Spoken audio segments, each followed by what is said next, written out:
আচ্ছা, আপনাকে একপাশে কেউ গরুর মাংস আর একপাশে হচ্ছে ছোট মাছের তরকারি দিল। আপনি কোনটা বেছে নিবেন?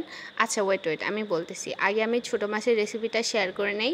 এখানে হয়েছে ৫ মিশালি মাছ, পেঁয়াজ, মরিচ, আদা রসুন বাটা অল্প, লবণ, লবণ, হলুদ গুঁড়া, একটু মরিচ গুঁড়া, একটু জিরা গুঁড়া, ধনিয়া গুঁড়া আর অনেক পরিমাণে তেল। এটা সুন্দর করে মাখায় নিতে হবে।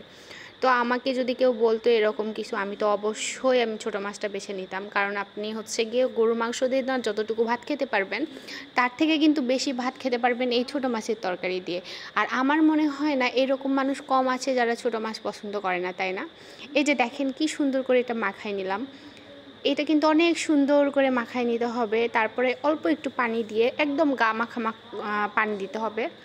দেওয়ার পরে এটা ঢাকা দিয়ে দিতে হবে, একদম মিডিয়াম হিটে একটু রান্না করতে হবে। আর এই পাশে দেখেন আমি দিনের বেলা আজকে চিকেন বিরিয়ানি রান্না করছিলাম। এটা একটু গরম করে নিচ্ছি, নুমাইর খাবে। এই বিরিয়ানিটাও অনেক মজা হয়েছিল। আমার খুব ইচ্ছা ছিল এটা রেসিপি শেয়ার করতে, কিন্তু অনেক তাড়াহুড়া করে রান্না করছি বলে আর শেয়ার করতে পারি নাই, সরি। তারপর দেখেন এই পাশে আমার মাছের তরকারিটা কি সুন্দর, একদম কালারটা বেশি হলুদ মনে হচ্ছে ক্যামেরাতে, এত কিন্তু হলুদ আমি দেই নাই। আর পরে কিন্তু আমি একটু ফ্রোজেন টমেটো দিয়েছিলাম, যেটা দেখানো হয় নাই। টমেটো অপশনাল, আপনারা দিতেও পারেন নাও পারেন, আমার ফ্রিজে ছিল তাই দিয়েছি। এরপরে হচ্ছে আমি একটু ধনিয়া পাতা, টাটকা ধনিয়া পাতা আমি সকালে নিয়েছিলাম সবজিওয়ালা থেকে, ওইটাও দিয়ে দিলাম। মানে আমার মনে মনে যা যা আসছে দিছি, কিন্তু পরে রেজাল্টটা কিন্তু আলহামদুলিল্লাহ অনেক ভালো পাইছি। তারপর দেখেন আমার তরকারিটা হয়ে গেছে। এটা আমি একটু পানিটা সব শুকাই নিছি, আর নিচে দেখেন কি সুন্দর তেল। আর এই চচ্চড়িটা এত মজা, আমি মানে দেরি সইতে পারি না। আমি যদিও ডায়েটে ছিলাম, পরে ভাবলাম যে ডায়েটটাই সব শেষ, আমি আগে খেয়ে নিই।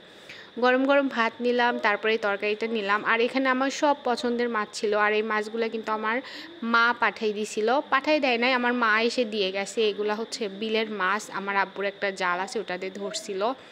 আর এই মাছগুলো খেতে কী যে মজা, যে একবার খান না, আমার তো এখন দেখে আবার খাইতে মন চাচ্ছে। আর এই তরকারিটা যে কী মজা হয়েছিল, আপনি এরকম করে একটু বাসায় রান্না করে দেখবেন, অনেক অনেক ভালো লাগবে। তো আজকের মতো টাটা, বাই বাই।